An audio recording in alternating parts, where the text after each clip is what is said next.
이미 어떤 불행한 사건이 일어나 더 이상 어찌할 수 없게 된 경우 이렇게 되지 않을 수도 있었을 텐데 어떻게 하면 그 일을 미연에 방지할 수 있었을까 하고 생각하지 말아야 한다. 이런 일을 가지고 후회를 하면 고통은 한없이 커져서 자신을 괴롭힐 뿐이다. 불행을 가볍게 넘겨버리지 못하는 사람은 자기에게 일어나는 모든 일은 필연적으로 생긴 것이며 변경할 수 없다는 진리를 마음에 새기면서 숙명론적인 입장에 설 수밖에 없을 것이다. 그렇기는 하지만 숙명론적인 입장은 불행한 일을 당했을 때 우리의 마음을 가볍게 하고 진정시키는 데 도움이 된다.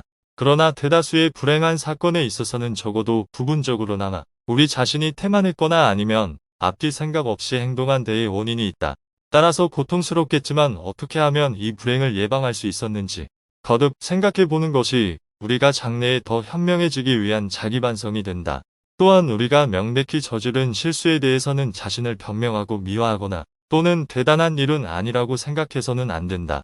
그러기보다는 잘못을 깨끗이 인정하고 얼마나 큰 실수를 저질렀는지 확실히 따져서 앞으로는 이런 일이 일어나지 않도록 하겠다는 굳은 결심을 하는 것이 좋다. 물론 이 경우에는 자기 자신을 못마땅하게 여기는 괴로움을 각오해야 한다. 그러나 불행을 겪지 않은 자는 현명해지지 못한다. 자기 자신에게 만족하고 자기 안에 모든 것을 소유하고 내 전 재산을 내 몸 가까이 가지고 있다고 말할 수 있어야 우리는 행복하다. 따라서 아리스토텔레스가 행복은 스스로에게 만족하는 자의 것이다 라고 한 말은 아무리 되풀이해도 지나침이 없다. 사람이 의지할 수 있는 것은 오직 자기 자신뿐이며 그 밖에 어느 누구에게도 기대하는 것이 허락되지 않는다는 것은 확실하다.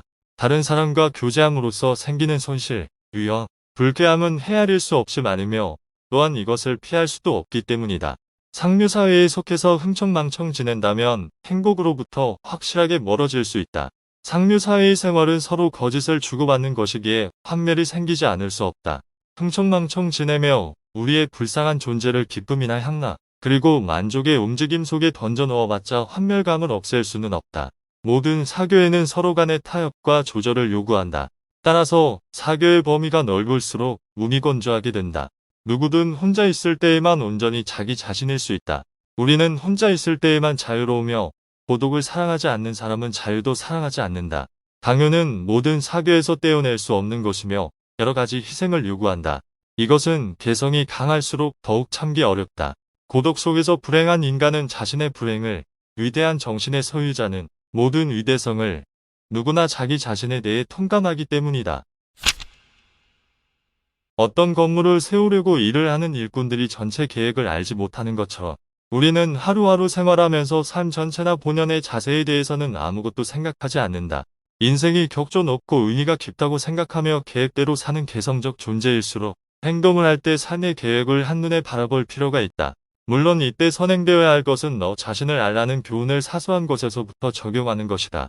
또한 자신이 다른 모든 것에 앞서 가장 바라는 것이 무엇인지 아는 것이다. 그러면 자신의 행복에 있어 가장 본질적인 것이 무엇인지를 알게 된다. 이때 전제가 되는 것은 가장 본질적인 것에요. 제2, 제3의 것이 무엇인지를 아는 것이다. 또한 자신의 직업과 역할, 그리고 자신과 세계와의 관계를 인식하는 것이다. 자신의 역할이 의미가 있는 경우라면 삶의 계획을 확인함으로써 다시 용기를 가지고 자신을 분발시키며 나쁜 길로 발을 들여놓는 일이 없도록 해야 한다. 여행하는 사람이 높은 곳에 이르렀을 때 비로소 돌고 돌아온 길과 그 모든 우여곡절을 한눈에 바라보고 인식할 수 있듯이 우리는 자기 생애의 어느 한 시기나 삶의 종착점에 이르러서야 자신의 행위와 업적, 그 자세한 결과의 가치를 인식하게 된다. 왜냐하면 우리는 무슨 일에 전념하든 언제나 어떤 동기로 인해 확실히 정해진 자신의 성격이나 능력에 따라 움직이며 하나부터 열까지 필연성에 의해서 행동하기 때문이다.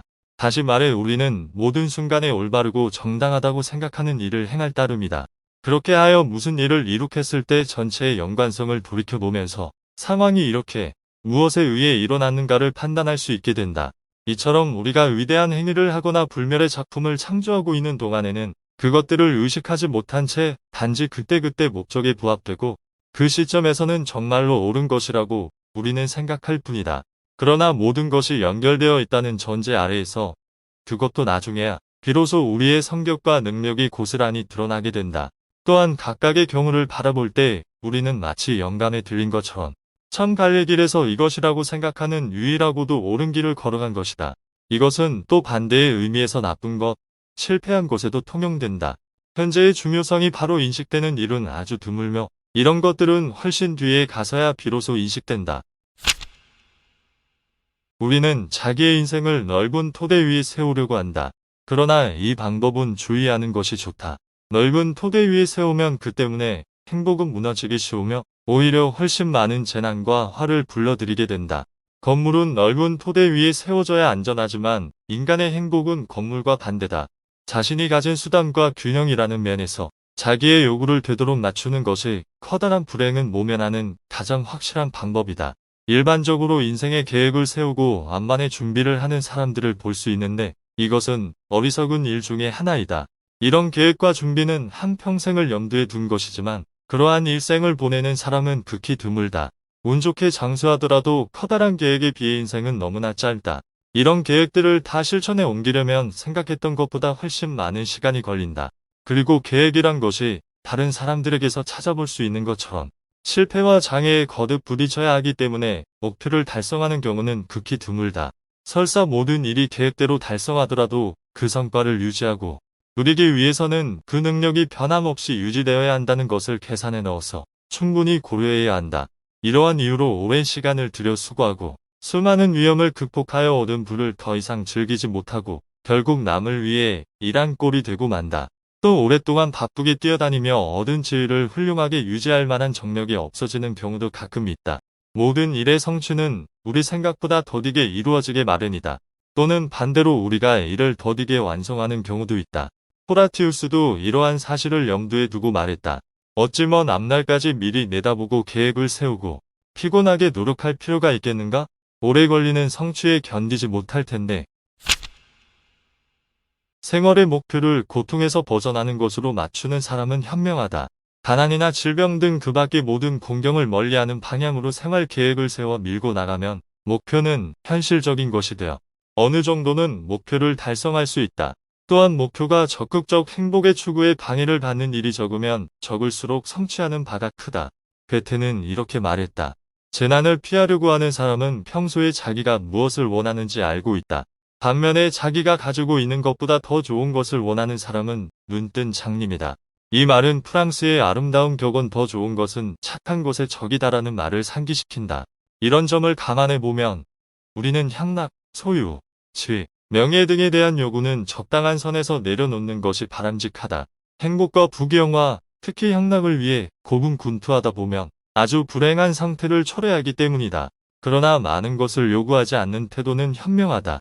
불행하다는 것은 조금도 이상하지 않은 데에 반하여 매우 행복하다는 것은 곤란할 뿐만 아니라 매우 불가능하기 때문이다.